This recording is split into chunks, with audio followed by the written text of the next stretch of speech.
We all get to college thinking, okay, time to learn, but it's almost like we're expected to just know how to learn at that level. Yeah, it's a big leap. Turns out, figuring out the best way to tackle college academics has been a concern for a long time. Get this. Back in 1993, a huge 81% of public colleges offered some form of academic support. Wow, 81%. That's a lot. And even more surprisingly, 13% of all freshmen were enrolled in courses specifically designed to boost their reading or study skills. That really shouts about the need, and the interest in getting better at learning in higher ed. It absolutely does. That statistic highlights a crucial point. Hmm, Succeeding in college isn't always intuitive. There's a whole world of resources out there designed to help students thrive. exactly. And that's exactly what we're diving into today. Whether Yeah. you're preparing for a discussion about strengthening academic support at your institution, you're an educator looking to catch up on the field, or you're simply fascinated by how students learn and how these programs operate. Well, this deep dive is for you. Exactly. And we've got a fantastic piece of research that really sets the stage for understanding this whole area. It's a 1997 article from the Educational Psychology Review called College Academic Assistance Programs and Practices by Simpson, Hind, Nist, and Burrell. Think of it as a really comprehensive look at what academic support in colleges looked like back then. And honestly, a lot of the core ideas are still super relevant. What's so interesting about this article is its scope. It doesn't just list different programs, it digs into the fundamental thinking behind them. And the key questions that anyone involved in academic support or, anyone wanting to get the most out of it should be considering. Right. Our goal today is to pull out the most important insights from this research. We want to give you a clear picture of the different ways colleges offer academic help, the philosophies driving those approaches, and what to consider when you're evaluating or even thinking about using these resources. It's about making you well-informed without, drowning you in academic jargon. Okay, so the article introduces this really useful way to visualize the different kinds of academic help available. They talk about it as a line or a continuum Yeah, a spectrum. with something called functional reading on one end and learning strategies on the other. What do those terms actually mean when we look at real programs? Okay, so at the functional reading end, the main focus is on strengthening those basic reading skills. Think about it in terms of whether a student meets a certain standard in reading ability, often measured by standardized tests. The article mentions the TASP test in Texas as an example. Uh-huh. Programs here typically concentrate on raising that overall reading level and improving specific fundamental reading skills. It's about making sure everyone has a solid base in the mechanics of reading itself. Got it, like ensuring everyone can properly decode and understand the words on the page. So what happens at the other end of that line with learning strategies? That's where the focus shifts to more advanced self-directed learning. These programs teach students cognitive strategies, how we process information, and metacognitive strategies, which are like thinking about our own thinking and learning. Thinking about thinking, right? Yeah. These are geared towards the more complex demands of college coursework, like understanding dense texts or managing long-term projects. So one end is about those foundational reading abilities, and the other is about the strategic thinking you need to really engage with college-level material. It makes sense they'd be at opposite ends of a spectrum. Exactly. The article also mentions that a lot of programs fall somewhere in the middle, right? And that even a single university might offer support that fits into different parts of this line. Exactly. It's rarely a strict either situation. Many programs combine aspects of both. And a university with a diverse group of students might see the need for different kinds of support. For some, addressing those fundamental reading skills might be the priority, while others could benefit more from strategies to organize their workload and grasp complex ideas. And what are the main goals that programs are trying to achieve at each of these ends? Well, for the functional reading approach, the goals are often quite specific. Helping students become skilled readers, maybe pass a required reading exam, or reach a particular reading grade level. Pretty concrete stuff. Okay. On the learning strategy side, the goals are broader and often linked to overall academic success, improving a student's GPA, helping them stay in college, retention, and developing that ability to learn effectively on their own, self-regulated learning. The article also touches on different ways of looking at students a deficit view compared to a developmental view. Can you break down that difference for us? Sure. The deficit view, which you often see in programs focused on functional reading, tends to see students as lacking certain essential skills, almost like something is missing that needs to be fixed. The focus is on addressing those perceived weaknesses. Fixing a problem. Right. The developmental view, which aligns more with learning strategies, takes a different approach. It sees students as having existing knowledge and abilities that can be built upon and strengthened over time. It's less about what students don't have and more about nurturing their growth as learners. Yeah. It's a much more encouraging way to look at it, I think. That difference in perspective likely impacts how a program is designed and how students might feel about participating, doesn't it? Absolutely. It also mentions different ways colleges assess students to decide who might benefit, everything from standardized tests to looking at actual examples of student work. Precisely. The functional reading end often relies heavily on standardized reading tests, and sometimes even things like high school GPAs or SATAC scores to decide who needs support. Pretty numbers-driven. Right. On the learning strategy side, there's more of a trend towards looking at actual student work, like writing samples, as well as incorporating students' own reflections and interviews to get a deeper understanding of how they approach learning. More holistic. And what about the actual materials and teaching styles you might encounter in these different types of programs? In functional reading programs, you're more likely to see commercially produced workbooks, self-paced exercises, and computer programs that focus on those specific reading skills. Lots of drills, maybe. The teaching tends to be more direct, with the instructor leading the way. Okay. On the other hand, learning strategies programs often use real materials from students' other courses, their actual textbooks, for example, and might use textbooks specifically about learning strategies. The teaching methods are often more interactive, involving discussions, students working together, and even looking at real-world problems or case studies. And often there's a focus on how reading and writing can support learning together. That paints a really clear picture of the different philosophies in action. Now, the article then dives into what it calls 4 critical issues that all these academic assistance programs have to wrestle with. The first one is whether to teach general skills or skills that are specific to a particular subject. What's the thinking behind that debate? This is a really fundamental question. The generic approach focuses on teaching reading or thinking skills in a general way, separate to any specific subject, like learning how to find the main idea in any paragraph. Okay, like a universal tool. Right. The idea is that these are universal tools. The hope is that these skills will then transfer to different subjects. On the other hand, the embedded or content-specific approach emphasizes teaching these skills and strategies directly within the context of a particular subject. So, in a history class, you might learn how to analyze primary source documents, which is a specific reading skill tied to that subject. So one is teaching a skill in isolation, hoping it will be useful everywhere, and the other is teaching a skill that's directly relevant to understanding a specific topic. The article mentions research by Resnick supporting the embedded approach, but then also Mikichi, Pintrich, and Lin suggesting that general strategies can transfer. Sounds like there's no easy answer here.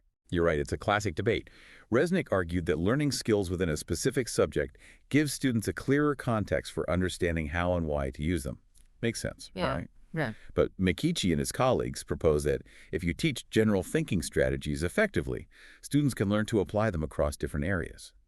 Then Alexander, in '92, offered a really balanced, mixed model, suggesting that you need both knowledge of the subject matter and knowledge of learning strategies to be successful. You can't really think deeply about something you don't understand at all, you know? That makes a lot of sense. You need some background knowledge to even know what questions to ask or what strategies might work. So what's the key takeaway here for academic assistance programs? Alexander's perspective really hits home.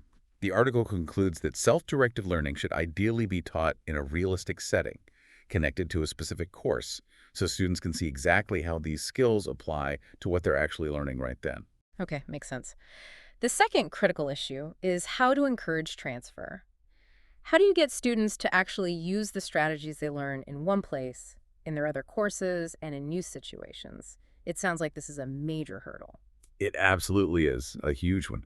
Research consistently shows that students don't automatically take a strategy they've learned in one setting and use it effectively somewhere else. It just doesn't click sometimes. Yeah, I can see that. For transfer to happen, the article points out that students need 3 kinds of knowledge: declarative knowledge, knowing what the strategy is; procedural knowledge, knowing how to use it; and crucially, conditional knowledge, knowing when and where to use it. Okay, what, how, and when, where? Exactly. Think of it like learning to use a screwdriver. You know what it is, you know how to turn it. But conditional knowledge is knowing when to use a Phillips head versus a flathead, understanding which situation calls for which tool. Ah, good analogy. That conditional knowledge is key for students to look at a new assignment and figure out the right approach. Without it, the strategy might just sit in their mental toolbox unused. So it's not enough just to know about a strategy. You have to know how to use it and when it's actually going to be helpful in a new situation. What else makes transfer difficult?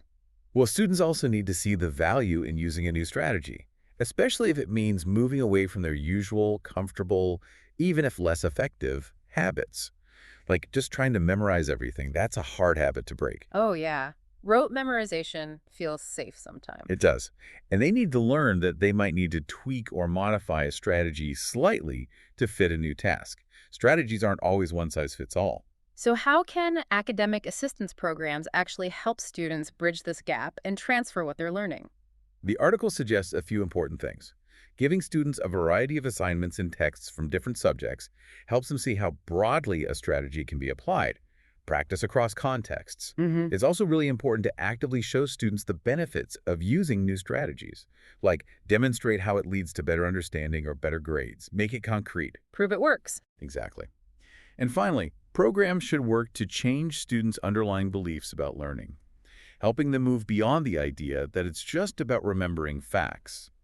Students who think learning is quick and easy often don't see the need for more thoughtful, strategic approaches. Addressing those mindsets is key. The third critical issue is the role of the specific task and the learning environment. How does understanding what's expected in a particular course influence how students approach their learning? This is all about recognizing that different courses have different demands, Mm, right? What works in Sociology 101 might not be the best approach in organic chemistry. definitely not. A student's understanding of the academic tasks in a course, things like the types of assignments, how the professor grades, the way lectures are structured, the kinds of exams directly shapes what they aim to achieve, and the learning strategies they choose to use. They need to develop the ability to really analyze these course characteristics, become academic detectives almost. Academic detectives, I like that. It's like learning the unspoken rules of each individual class. The article mentions things like how the instructor grades and the kinds of tests or projects they use. Exactly. And crucially, the article points out that a student's understanding of a course needs to match the instructor's expectations. When those perceptions don't align, that's often where students struggle. Big time. Yeah, that misalignment sounds like a recipe for frustration. It is. So academic assistance programs can play a vital role in helping students develop this ability to think critically about the demands of their courses. While programs embedded within a specific subject have a natural advantage here, instructors in all programs need to create opportunities for students to analyze tasks in various situations, maybe using hypothetical scenarios or examples from different disciplines. The final critical issue is the role of motivation in becoming a self-directed learner. It's not just about having the skills, the skill part. You also have to have the desire and the drive to use them, the will part. Absolutely. Skill and will. The article emphasizes that being a self-regulated learner involves managing not just the thinking and learning processes, but also your own motivation. This includes things like having confidence in your abilities, self-efficacy, setting learning goals for yourself, and staying focused despite distractions. It's about having both the skill and the will. So how does motivation connect with the use of learning strategies? Well, research shows that students who are naturally curious and interested, who see value in the academic work, and who believe in their ability to succeed are much more likely to use effective learning strategies. It makes intuitive sense, right? Yeah, if you care and think you can do it, you'll try harder. Exactly. Interestingly, it can also go the other way. When students use strategies successfully and see positive results, it can boost their confidence and motivation. It's a positive feedback loop. Oh, nice. Success breeds success. Sort of. But the article also highlights a common problem. Many students blame failures on things outside their control. The test was unfair. Or believe they simply lack a fixed ability. I'm just bad at math. This can make them less likely to try different strategies. Why bother if you think it won't help anyway? That's a really important insight, that mindset issue. How can academic assistance programs address this motivational aspect? The article suggests that programs need to explore students' beliefs about themselves as learners and their ideas about what learning and knowledge actually are. What do they think it means to learn? More importantly, they should weave motivational strategies into their teaching alongside the cognitive and metacognitive ones. Don't just teach the strategy, teach why it's worth doing, and help build the confidence to use it. This more holistic approach can have a really significant impact. These four critical issues, generic versus specific, transfer, task context, and motivation, really underscore how complex it is to effectively support college learners. Wow. It's definitely not simple. Now, the article moves on to discuss different program delivery models. The first one is learning-to-learn courses. What are the main features of these? Learning-to-learn courses, which you'll find at many different colleges, are generally designed to help students become more self-directed and strategic in their learning.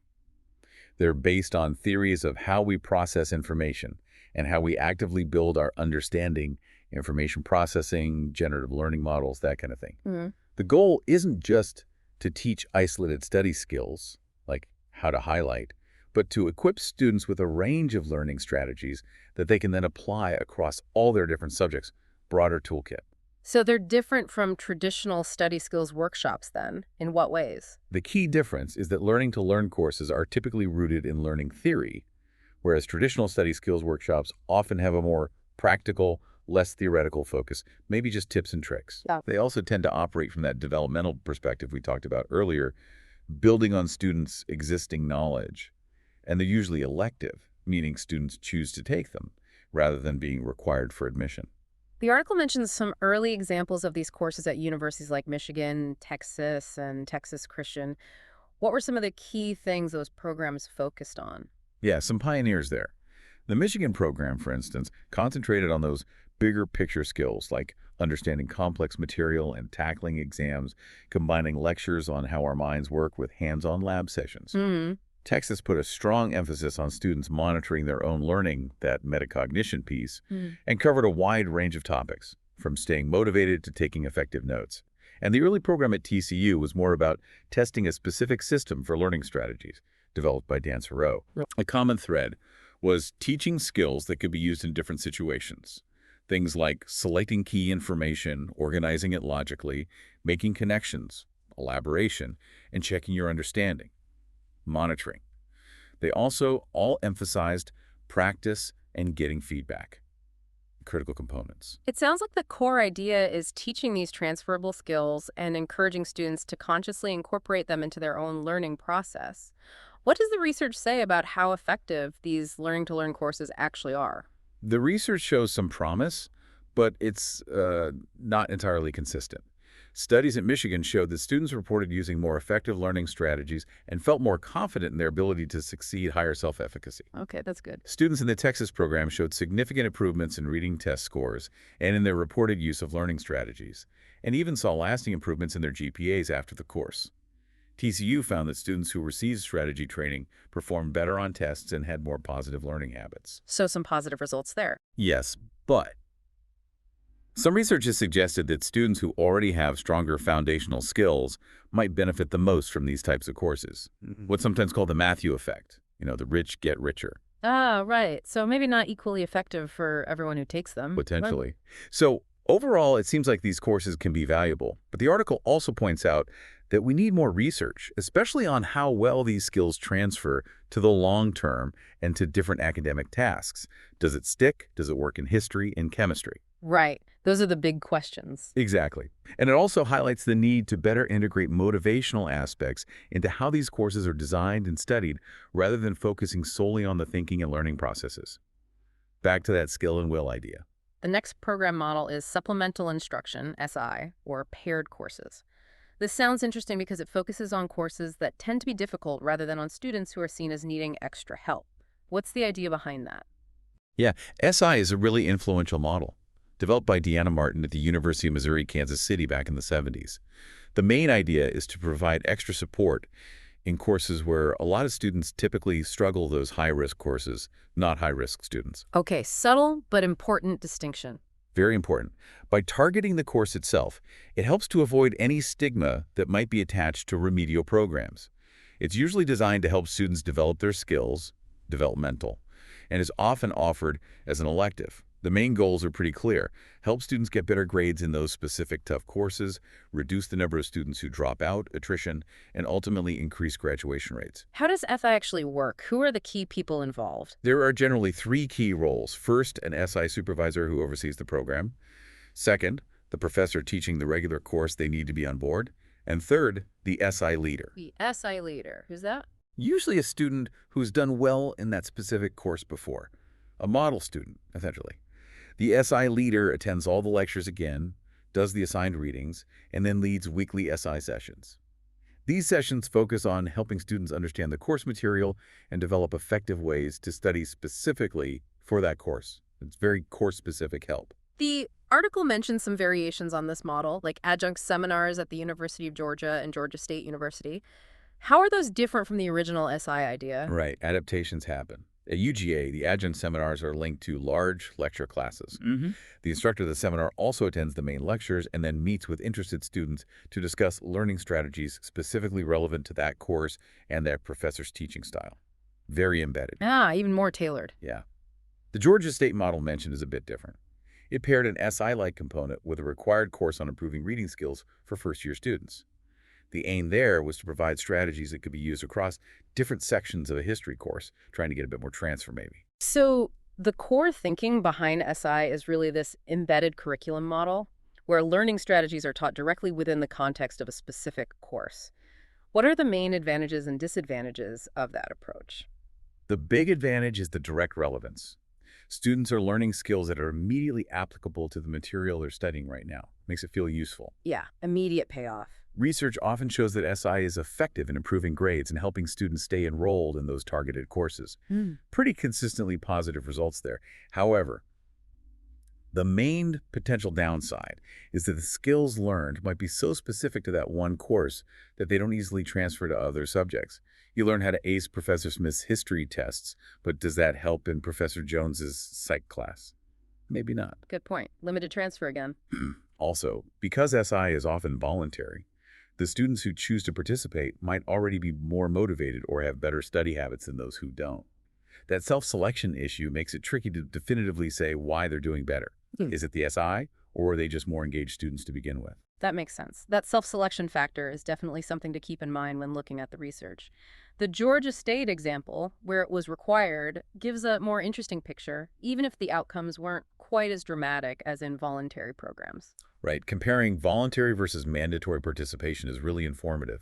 It sounds like more research is needed on the long-term effects and on understanding which students benefit the most. Absolutely.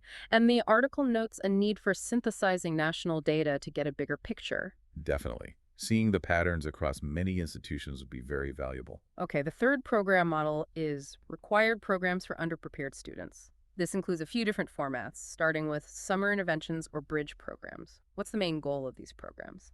These programs are designed for students who have been admitted to college but have been identified, usually through test scores or high school records, as needing extra preparation in areas like reading, writing, and study skills.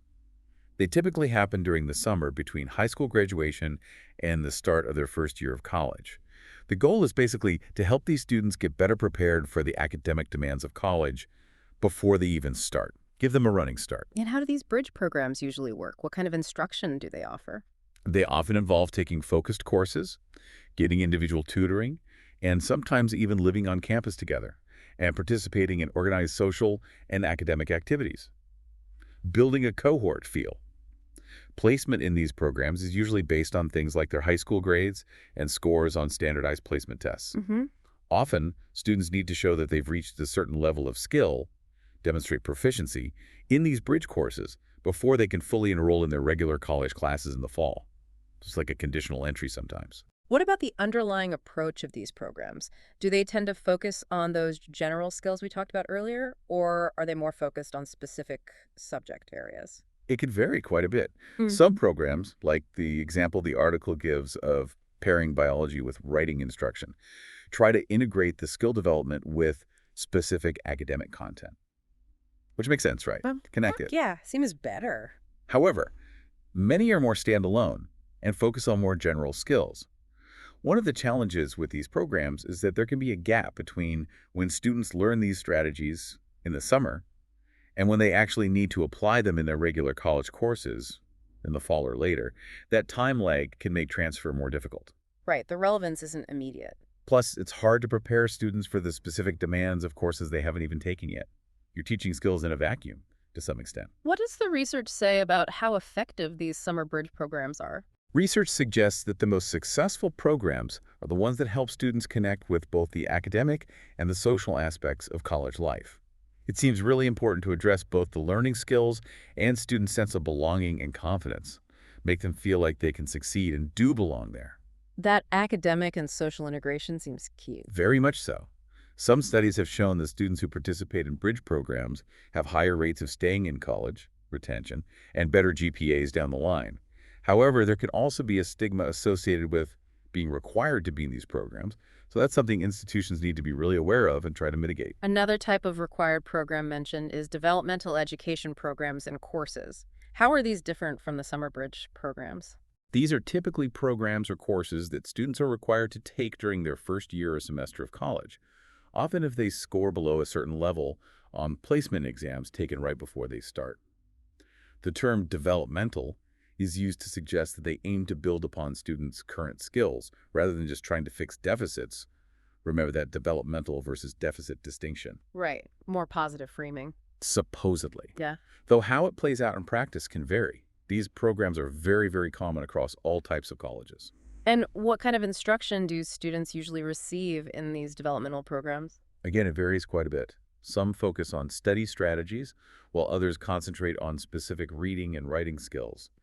Unfortunately, the article points out that many developmental reading courses in particular tend to rely heavily on commercially produced materials, workbooks, software that focus on practicing isolated skills, like finding the main idea in short paragraphs. Skills in isolation again. Yeah, often without a strong connection to the actual complex tasks and longer readings students will face in their other college coursework. Limited focus on task analysis or transfer. The research on developmental education seems to be somewhat mixed, according to the article. That's right, it's a contentious area. Some earlier studies reported fairly high rates of students not succeeding in these courses, which led to a lot of criticism. Later research suggested that underprepared students could succeed with the right kind of support. Reviews of multiple studies, meta-analyses, have shown some small positive effects overall, but there hasn't been consistent evidence of a strong impact on students' GPAs or long-term success. Why the mixed results, do you think? Well, the fact that some of these courses might not be very clearly defined or consistently taught could be a factor. Developmental reading can mean very different things at different places. Plus, the student populations are complex. The third format under this required programs category is individualized instructional labs. What are these all about? These labs typically focus on improving those fundamental reading skills, identifying main ideas, increasing reading speed, building vocabulary using materials that students work through at their own pace. Usually self-paced, mastery-oriented stuff. Okay, self-paced? They're often staffed by instructors and sometimes peer tutors. Students are usually placed in these labs based on criteria like their scores on standardized tests, and have to demonstrate a certain level of proficiency, pass a test basically to complete the program, and exit the lab. It's often a more traditional deficit-focused model trying to fix specific skill gaps. And what's the research like for these individualized labs? The research on these labs tends to be a bit more positive, actually, at least in terms of skill gains. They often show that students do make gains in their learning, especially those who started with weaker skills. The structure, the self-pacing, the focus on mastering specific skills with regular quizzes and feedback seems to be effective for achieving those narrow goals. What? I sense a but. But these labs have been criticized for being too narrow in their focus. They might improve discrete skills, but they often don't do enough to develop critical thinking, analysis, or the ability to handle complex college-level texts and tasks. They fix the component part, maybe, but not the whole reading-to-learn process. So looking at all these different kinds of required programs, bridge, developmental courses, labs, what are some of the overall limitations and where might things be headed in the future, according to the article? A key challenge is really defining what we mean by underprepared, and then making sure that the instruction students receive truly addresses their individual needs, not just a generic label.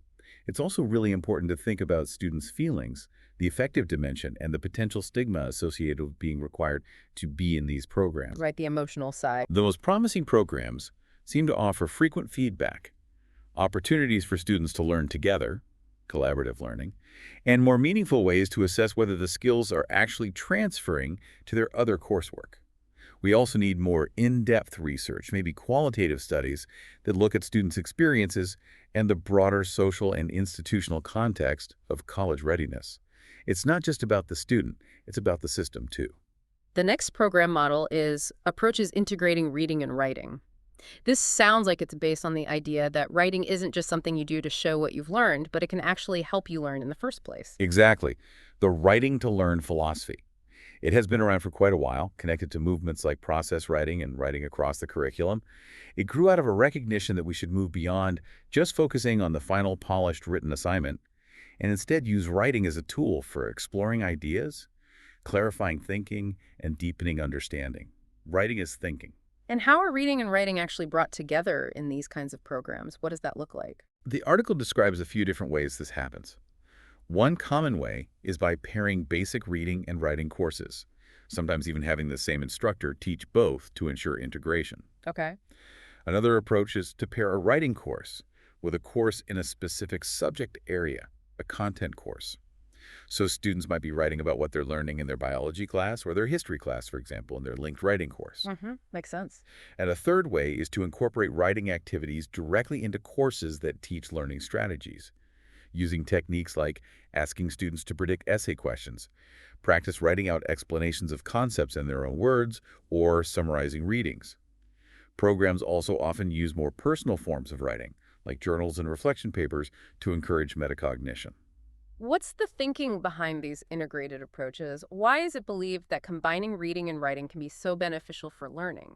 The main idea is that writing, especially when it's more exploratory or expressive like free writing or journaling, can really help students to think more deeply about what they're reading or learning. It forces them to process it, make connections, identify gaps in their understanding, and develop a more coherent grasp of the material. It solidifies it somehow. Yeah, it makes it more concrete. When writing is focused on the content of a course, it can also potentially increase students' motivation. They're writing about something relevant, and their confidence in their ability to learn the material. But the research on these approaches seems to have some mixed results, according to the article. Not a silver bullet. Not necessarily. That's true. While some studies suggest that doing more extensive writing can lead to better reasoning skills, the findings aren't always consistent across different studies. Using personal journals, for instance, while popular, often doesn't show significant academic benefits in research studies. The article points out that a lot of this research hasn't fully considered the specific demands of different college courses and disciplines. The way writing is taught in these integrated programs, especially if it focuses heavily on personal expression or a generic writing process, might not always align with what's expected in, say, a scientific lab report or a historical analysis paper. So the type of writing matters and how it connects to the discipline. Exactly. Sure. What are some of the challenges and where should future work in this area focus? It seems we need to really re-examine the role that writing plays in college learning and make sure that the writing tasks we ask students to do are genuinely relevant to the expectations of different academic fields. Different subjects have different ways of using evidence, structuring arguments, different ways of writing, and we need to take that into account. Disciplinary literacy. Right. Future research should explore how students understand and approach different kinds of academic tasks and how writing actually influences their understanding of specific subjects. How does writing a history paper change how you think like a historian? Good question. The final program model we're looking at is learning assistance centers. These sound like they're intended to be a central hub on campus where students can find all sorts of academic support. An umbrella, maybe. Exactly. Learning Assistance Centers, LACs, often bring together and coordinate a wide range of support services under one roof, or at least under one administrative structure. Things like tutoring, workshops, sometimes those developmental courses or labs we talked about, SI support, writing help, all sorts of things. Why bring them all together? Well, the goal is often to provide a more cost-effective and efficient way to deliver academic support, avoid duplication, and make it easier for students to find the help they need. They've been around for a long time and really grew in popularity after colleges started adopting more open admissions policies in the 1960s and needed ways to support more diverse student body. And what kinds of specific services might a student typically find at a learning assistance center? It sounds like it could be a lot. The services can be quite broad, yeah. The article lists things like diagnostic testing to identify areas where a student might need help, short workshops on specific skills, like time management or test taking, individual and group tutoring, supplemental instruction linked to specific courses, training to improve reading speed, academic counseling, help with basic skills, support for general study skills, services specifically for students with learning disabilities, and even resources for faculty and staff development related to teaching and learning. A real menu of options. How do students usually get involved with learning assistance centers? Is it typically required, or do students usually seek out their services on their own? It can be a mix of both, really. Students who are identified as potentially needing extra support based on placement test scores or their early academic history might be required to use certain center services or strongly referred by their advisors. But many students also choose to use the services voluntarily because they recognize they could benefit from some extra help in a particular course or with a specific skill, like going for tutoring before a big exam. Whether there are specific requirements often depends on the individual student's situation and how they came to be connected with the center. What's the underlying philosophy of learning assistance centers? It sounds like their approach might vary quite a bit depending on the institution. It does vary a lot. Their approach is shaped by a number of factors: the academic expectations and culture of the college, the resources that are available, budget, any political pressures to improve student success rates and retention, and the prevailing educational theories about how students learn best that are influential at that time or on that campus. So very context dependent. Very. For example, the article notes there was a time when the idea of students mastering specific skills at their own pace, using program materials, mastery learning, was a popular model in these centers. Now there's often more of a move towards more holistic, collaborative, and interactive teaching methods. They evolve. And what does the research say about how effective learning assistance centers are in helping students? Is it hard to evaluate something so multifaceted? It is hard. The research in this area is somewhat limited, as the article notes, and often more focused on describing what centers do rather than rigorously evaluating their impact. A lot of evaluations rely on student satisfaction surveys. Did you like the tutoring? Yeah. Would tend to be positive, but don't necessarily prove learning gains. Right, satisfaction isn't the same as effectiveness. Exactly. More in-depth studies sometimes compare the academic performance, like GPA, of students who use the centers with those who don't, trying to control for pre-existing differences. For example, a study mentioned from Berkeley found no significant difference in GPA between students who used their learning center and those who didn't, even though the users had lower SAT scores when they started college. Oh, so that suggests the center was helping them catch up or keep up? Precisely. It suggests the center was having a positive compensatory effect. The researchers attributed it to factors like reduced stigma associated with seeking help at the center, a sense of community among students who use the center, and opportunities for collaborative learning within the center's programs. So learning assistance centers have the potential to be really beneficial, offering tailored support. But the article also points out some potential downsides, like the risk of students who use them feeling somewhat isolated from the main academic life of the college if the center is seen as separate or only for struggling students. That's a really important point. Stigma again. And if a center focuses too narrowly on teaching basic skills in isolation, it might not effectively help students transfer those skills to their actual coursework. Back to the transfer problem. Right. The article highlights that successful learning assistance centers tend to have certain characteristics: careful planning based on actual student needs, strong support from the college administration, adequate funding, always key, qualified and well-trained staff, effective teaching that includes individual attention and feedback, a focus on students' emotional and motivational needs, not just cognitive, accurate ways of assessing student progress, and regular meaningful evaluation of the program itself. A whole ecosystem needs to work. That's a great list. It sounds like there's definitely a need for more thorough research in this area, maybe using more sophisticated designs. Absolutely. The article calls for more comprehensive program evaluation with consistent designs, controlling for variables like prior achievement, collecting qualitative data alongside quantitative data, and providing better descriptions of the students served and the specific instruction provided. We need to know what works, for whom, and why. Okay, this has been incredibly comprehensive on the program models. The article then shifts its focus slightly to discussing different instructional methods that are used within various academic assistance programs. The first one is the direct instruction model. We're probably all somewhat familiar with this approach from school. What are its key components? Right, direct instruction. While often thought of in the context of K-12, its principles are widely applied.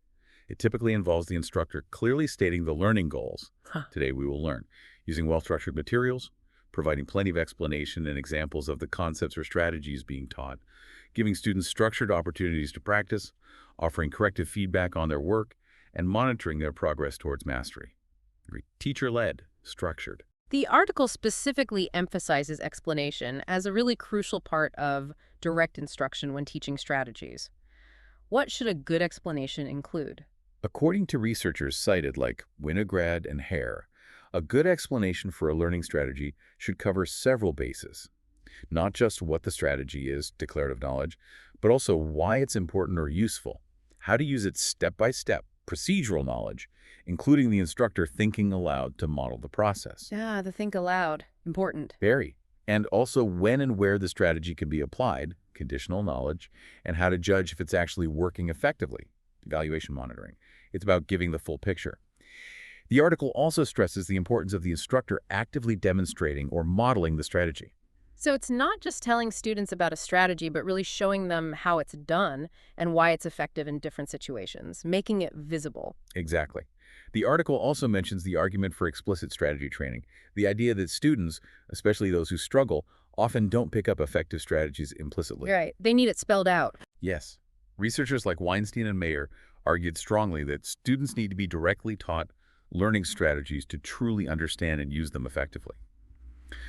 Dan Suro, who did a lot of work on cooperative learning strategies, outlined key things to consider when developing strategy training programs: the overall scope, what to teach, the sequence, in what order, specific teaching techniques, how to teach, and how to adapt it for individual student differences.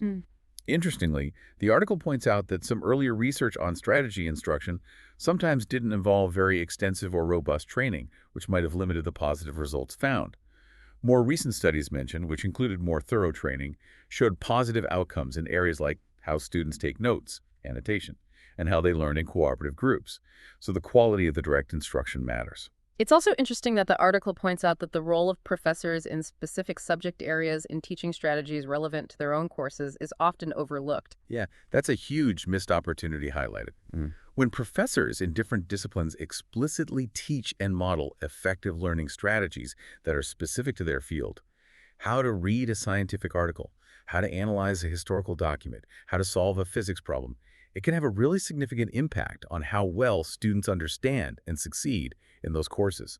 It connects the strategy directly to the content. That seems like a really valuable area for potential collaboration between academic support units and faculty. Absolutely, bridging that gap. Okay, the next instructional method discussed is computer-assisted instruction, CAI. Obviously, technology has exploded since 1997 when this was written, but what were some of the early ways CAI was used in academic assistance back then? Right, got to remember the context. Pre-internet boom, mostly. Back then, CAI and academic assistance was primarily used for things like helping students improve their reading speed reading programs were big, and teaching basic reading skills, like comprehension drills and vocabulary building.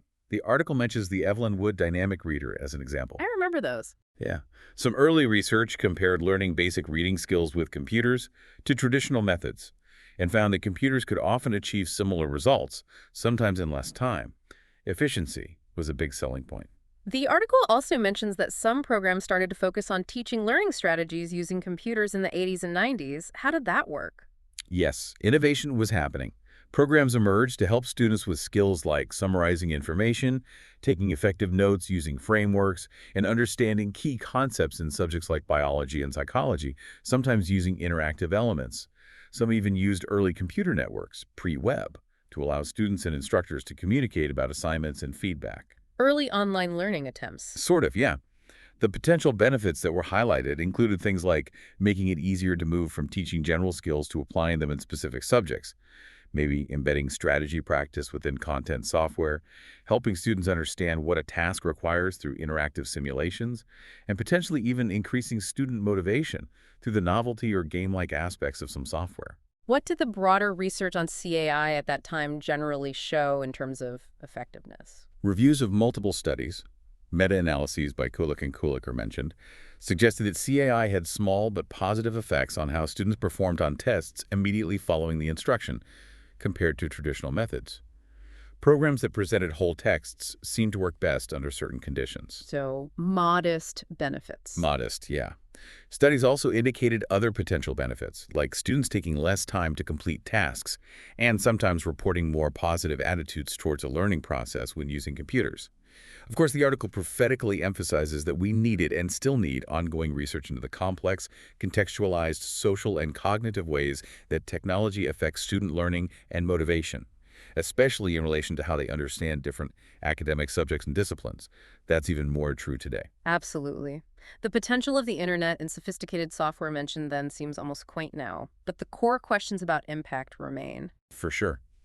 How does using these tools change how students think and learn? We're still figuring that out. The third instructional method is peer learning, which includes things like learning cells, dyadic learning, and reciprocal teaching. What are the common features of these approaches where students learn from each other? The key shared elements, as the article defines them, are you have two or more students studying together. They have relatively equal roles in the learning process. It's not just one person designated as the teacher tutoring the other, Yeah. and that having a dialogue or conversation between them is really essential for the learning to happen effectively. Interaction is key. Okay, let's take a closer look at those. First, learning cells and dyadic learning. How do these work in practice? Okay, learning cells, based on Goldschmidt's work, typically involves students preparing questions on a reading assignment beforehand and then meeting with a partner to take turns asking and answering those questions, kind of quizzing each other. Research at the time suggested this could lead to better performance on tests covering the material. Simple but effective, maybe. Potentially. Dyadic cooperative learning, associated with Dan Thoreau's research, involves pairs of students taking turns in specific roles. One student acts as the recaller, summarizing the material they just learned, while the other acts as the listener facilitator, providing feedback, asking clarifying questions, and helping the recaller elaborate on the ideas. Then they switch roles. More structured roles there. Yes. Research on this method generally showed improved recall of information and better transfer of the targeted learning processes, like summarizing or elaborating.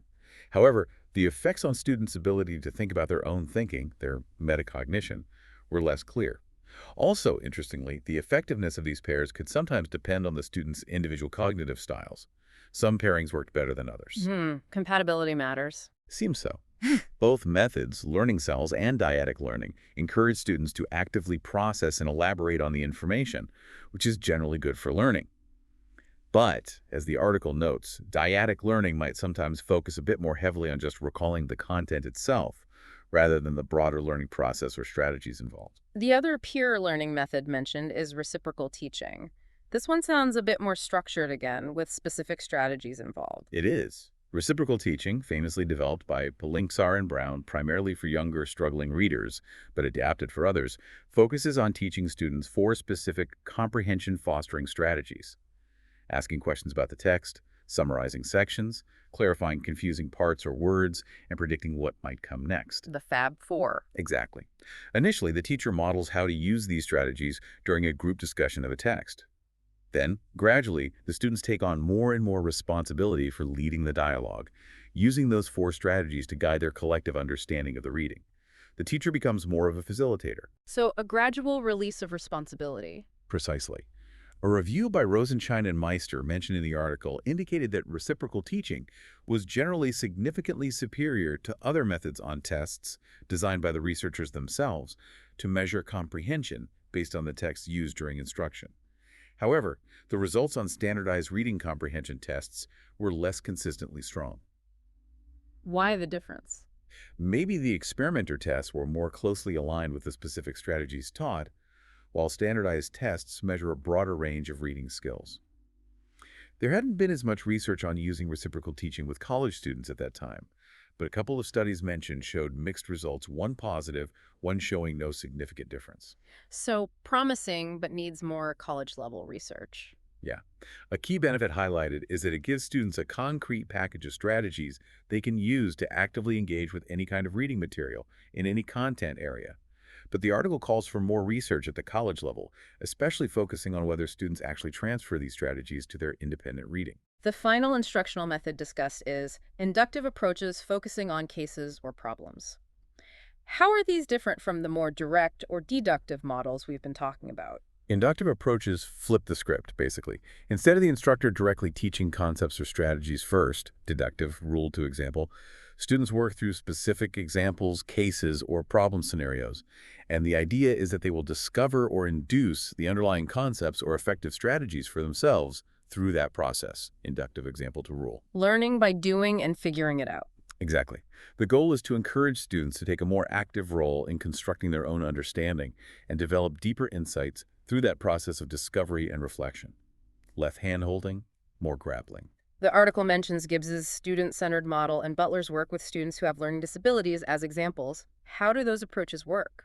Giggs's model, developed in the UK, involves students first working independently on analyzing problems or tasks from their own current coursework. Then they come together in pairs or small groups to discuss their approaches and insights. Finally, there's a whole class discussion facilitated by the instructor, focusing on the process of learning and problem solving, not just the answers. The emphasis is really on students understanding and taking ownership of their own learning processes and even their beliefs about knowledge. Epistemology. Very reflective. Yes. Research on this is often qualitative, looking at students' experiences and changes in perspective. Butler's work, done at the University of British Columbia with students with learning disabilities, is also very student-centered and individualized. Students choose academic tasks that are important and challenging for them, and the instructor provides tailored support and guidance to help them analyze the task, set goals, choose strategies, and monitor their progress. So highly personalized. Extremely.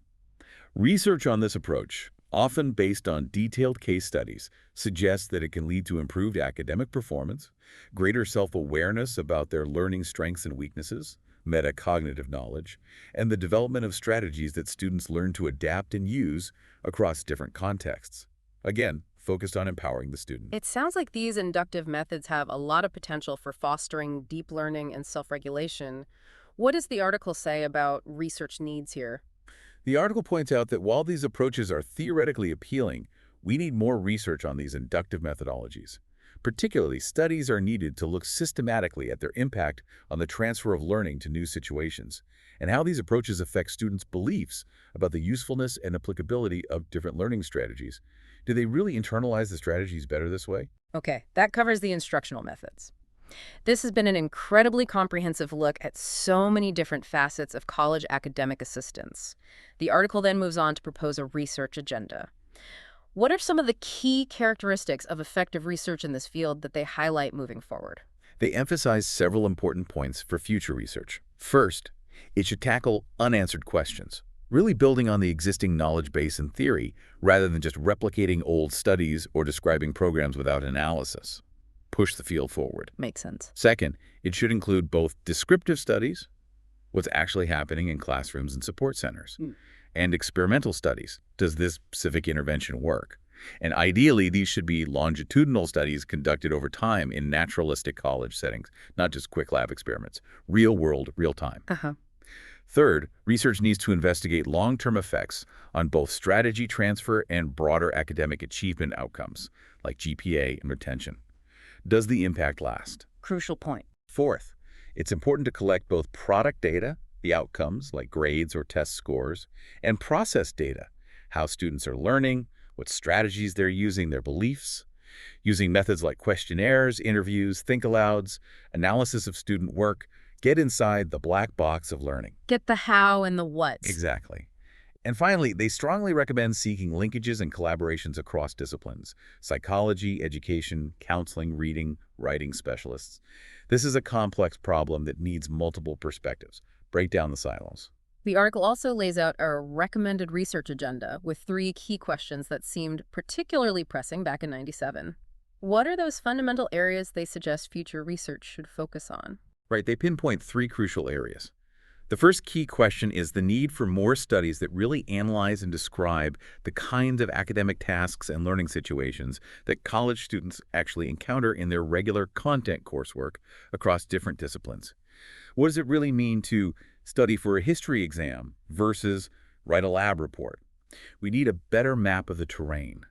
They suggest using methods like questionnaires, interviews with students and faculty, classroom observations, and analysis, of course, documents, syllabi, assignments, to get a rich picture. Building that foundational understanding of the demands. Exactly. Without that, how can support programs be truly relevant? The second key question focuses on getting a deeper, more nuanced understanding of the factors that actually facilitate or hinder the transfer of learning strategies to new contexts. And importantly, how students learn to modify or adapt strategies to fit different tasks and subjects. They advocate for qualitative case study methodologies here, following students over time to get in-depth information. Really digging into that transfer mechanism. Yes. And the third key area involves continued investigation of the powerful influences of motivation and students' personal beliefs about knowledge and learning, their epistemologies, on their strategy choices and their development as independent, self-regulated learners. Yeah. How do we effectively address students' potentially unhelpful beliefs about themselves, I'm not smart enough, or about learning, it should be easy? How do we foster a sense of control and agency over their learning? They note this area was particularly under-researched. Skill and will again, and the beliefs underpinning them. Precisely. The article argues that answering these three fundamental questions will provide a much stronger foundation for academic assistance programs to determine appropriate goals, plan effective curricula, and select valid and meaningful ways to evaluate their impact. Finally, the article offers some really practical suggestions for college students seeking academic assistance. These are framed as questions that students themselves should ask when considering using tutoring, a learning center, or a specific course. What are some of the most important questions they recommend students ask? This is great actionable advice they suggest students should ask. 1. What are the program's goals? Both short-term, passing this test, and long-term, becoming a self-regulated learner. Is the emphasis on deep learning or just getting by? Good first question. 2. How long has the program existed? Does it have a track record? 3. How is the program evaluated? What kind of data do they collect? GPA, student feedback, strategy use, and what do those results indicate about its effectiveness? Do they know if it works? And add evidence. Yes. 4. Are student opinions collected? And importantly, are former students available to talk to about their experiences? Get the inside scoop. 5. What is the program's image or reputation on campus among faculty, advisors, and administrators? Do knowledgeable people respect it? Is it well integrated or seen as peripheral? Campus perception matters. 6. Are the instructors full-time professionals with expertise in this area?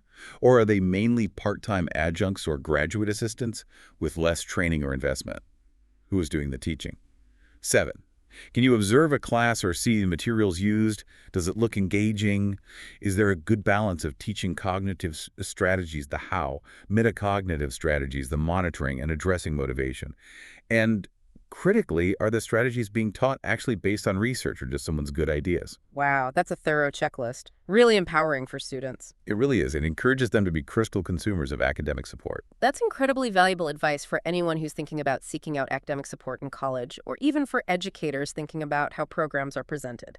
So as we bring this deep dive to a close, what would you say are the main takeaways from this really rich 1997 article? Well, this article really illuminates the diverse, complex world of college academic assistance, as it stood then, ranging from programs focused on the very basics of reading skills, right up to those aimed at cultivating sophisticated, strategic, lifelong learners.